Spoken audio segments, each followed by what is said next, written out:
So, yes. Yeah, so that's kind of overarching what we do. You may have heard of the Florence program. That's one of the programs that fall underneath my supervision. So cool. Well, that sounds good so far. Okay, good. So how does Kent determine if a location is safe enough to send students? So there is a comprehensive review that we go over with all of our our locations and all of our programs. Of course, we take into consideration the different sources that we have. So the State Department is a really good resource that we have in terms of whether or not a location is safe. You can actually see all of the different travel advisories online. If you go to travel.state.gov, you can find all of the information about a specific country, a city, a region, etc. So we review those first and foremost. And then we also look at the host institution. You know, are they a reputable institution? What kind of institution are they? Do they typically receive international students? So therefore, are they equipped to handle our population of students?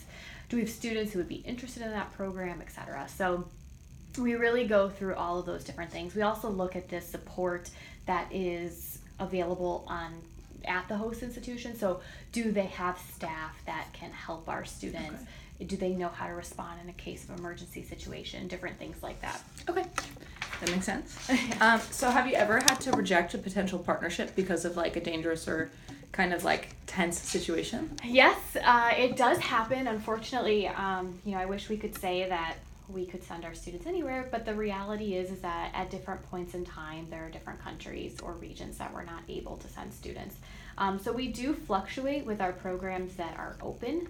So for example, if we look at certain regions of Mexico, the State Department tells us, okay, you should not send students to this particular location in Mexico, whereas some of the rest of the country may be open. So we are constantly reviewing those travel warnings and travel advisories, and we open and close programs, and close meaning just kind of putting them on pause, not necessarily canceling the program, but just putting them on hold until the situation in that country is kind of resolved. I mean, it really depends. It could be political related. It could be geographic location. I mean, it's just there's all sorts of different factors that go into that.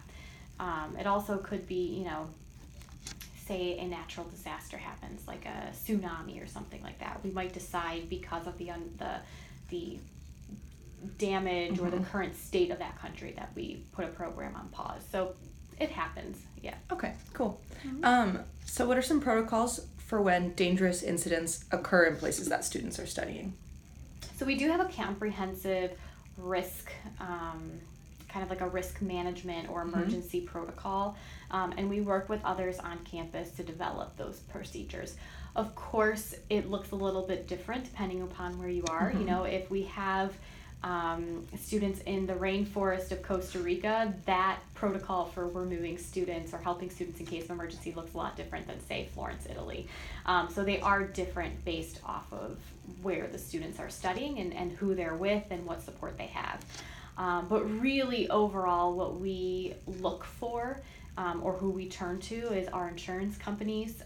So we do have insurance that all of our students are covered under, students and faculty. So they would help us in case of a true emergency abroad.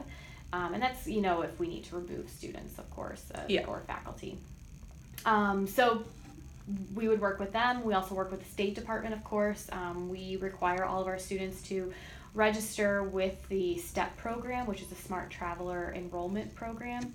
We have them register so in case of any sort of true emergency, they can easily be evacuated from a country. But that's really kind of the really crazy emergencies. Of course, there's other kinds of emergencies, like a student falls and breaks their leg, or a student is lost, or the student has a death in the family back at home. So those kinds of emergencies, of course, are handled a lot. We're not, calling the State Department to extract our students for a broken leg.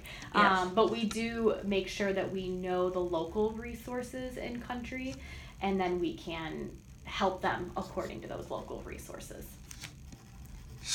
Cool. So what my story is about is that in 1936, Kent sent a student to study abroad in Nazi Germany. Okay. Yeah, so I don't know, do you have any thoughts on that? is that something that, I mean, obviously nobody's like the Nazis now, but like, you know, that's obviously a very dangerous and controversial situation. By then, Hitler had already become a dictator. There were certain race laws already in place. Yeah. Yeah, so like... So, certainly speaking to 1936, I'm Yes. sure that there were not standards of study abroad back then. You know, the idea of international education was still very, very young, if even a topic of conversation at that point.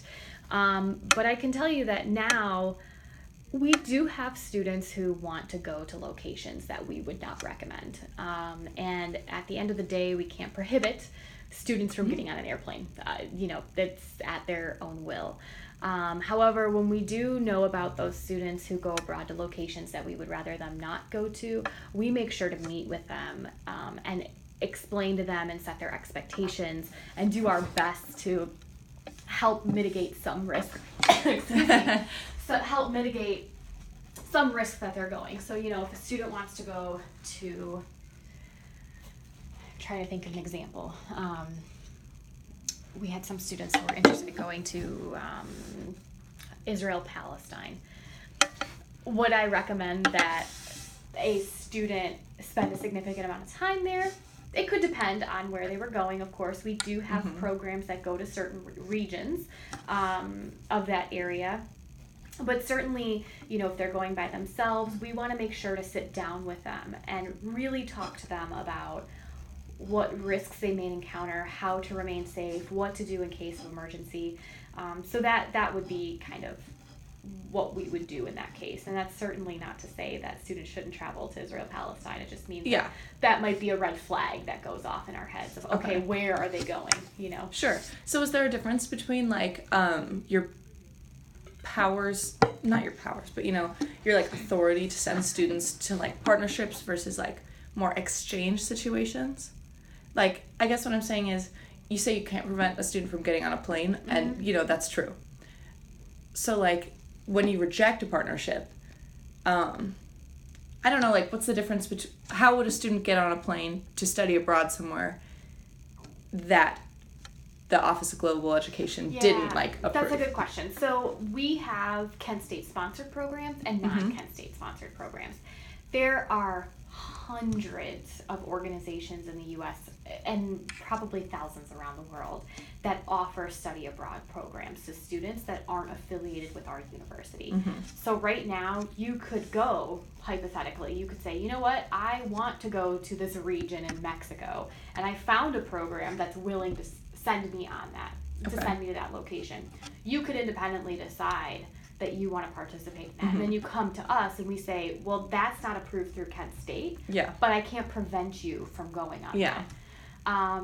So, the main difference between Kent-sponsored and not Kent-sponsored is that your aid can't go with you if it's not Kent-sponsored. Like your financial aid can't go with you? Your financial aid. Scholarships, you're not eligible for Kent State scholarships, meaning study abroad Kent State scholarships if you go on those.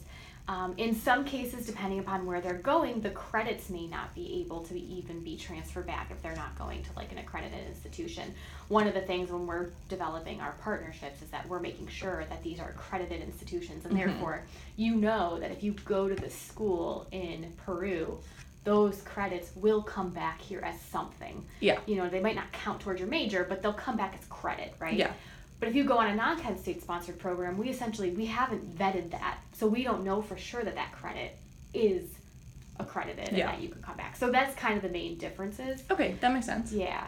So, like, would you say then Kent sort of like, the ones that are sponsored, it's like incentivizing students to go to these, not necessarily safer, but kind of like the more thoroughly investigated places and like partnerships?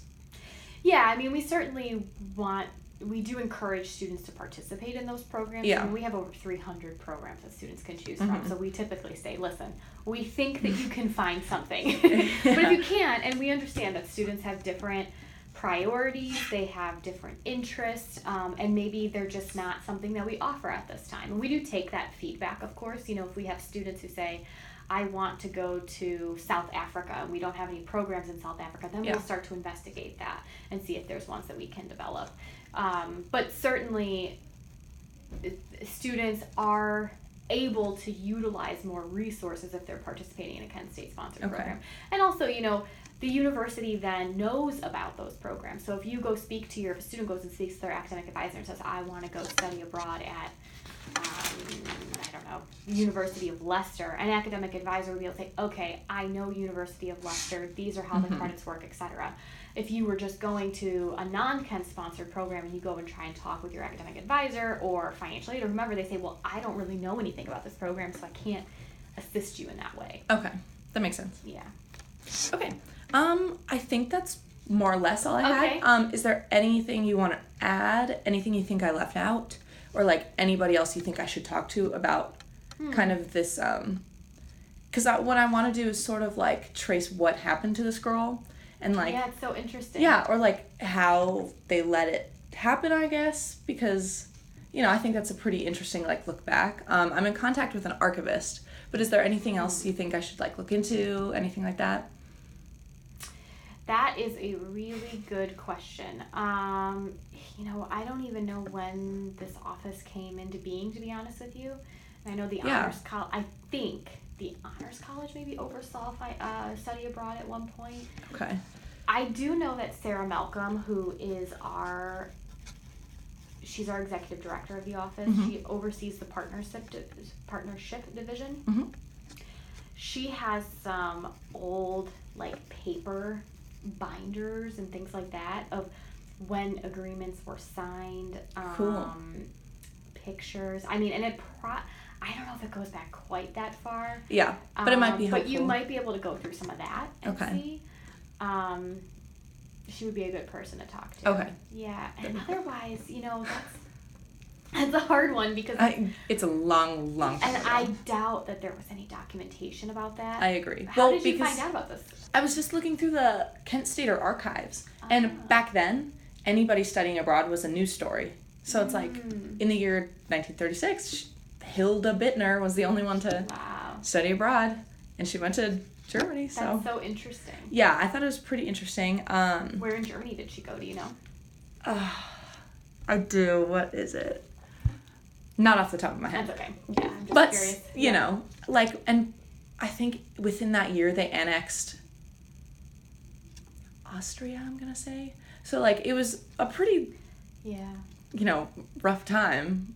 Right. So gonna look into that. But do you And happen to have? I bet there's people now that go to, you know, Yes. active war zones and Yeah. you know, it's interesting when we find out where some of our students go. We usually find out after the fact because they want their credits transferred and we're like, what? Why? Where did you go? Yeah. And thank God you told us after the fact because Do you have any like off the top of your head that you know of that like went to some crazy place that you could like get me in contact with maybe?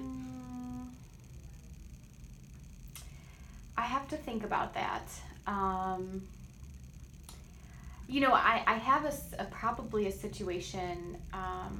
We had two students who went. It was a Kent sponsored program, so they didn't. You know, this isn't something that I would condemn or anything. Yeah.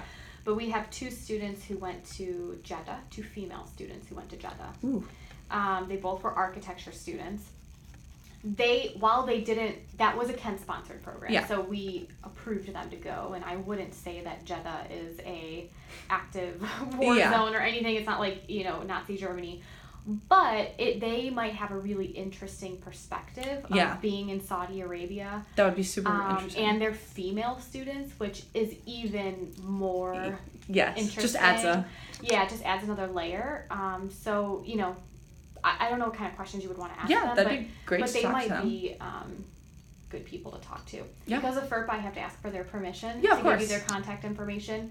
But I can certainly ask them if that's That would be something so they're awesome. interested in. Okay. Yeah.